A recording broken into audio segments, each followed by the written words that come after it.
अस्सलाम वालेकुम नाजरीन, आप देख रहे हैं न्यू बीबीसी न्यूज HD और मैं हूं आपकी मेजबान सना चौधरी। शामिल करते हैं आज की अहम खबरें। खबर शामिल करते हैं जिला सांगड़ से हमारे न्यू बीबीसी न्यूज़ के डिस्ट्रिक्ट रिपोर्टर मोहम्मद रियाज मरी की रिपोर्ट के मुताबिक सांगड़ से अफसोसनाक खबर।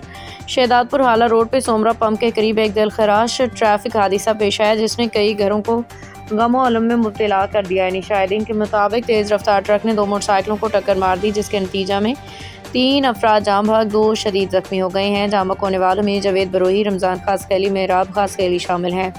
हादसे के बाद इलाके में कोहराम मच गया, हर आंख कश्कबार नजर आई। मुकामी लोगों ने अपनी मदद के तहत जख्मियों को करीबी अस्पताल में मुंतकिल किया जहाँ उन्हें तिबी इमदाद फराहम की जा रही है। पुलिस ने मौके पर पहुंच के हादसे की तहकीकात शुरू कर दी है जबकि ट्रक ड्राइवर मौका से फरार होने में कामयाब हो गया। जाम बक अफराद की लाशें वर्षा के हवाले कर दी गई हैं। ये अफसोसनाक वाक़या एक बार फिर इस तल्ख हकीकत की याद दहानी कराता है कि सड़कों पर तेज़ रफ्तारी और लापरवाही किस तरह कीमती जानों को निगल रही है। इलाके में सोग की फिजा, अहले खाना गम से निढाल।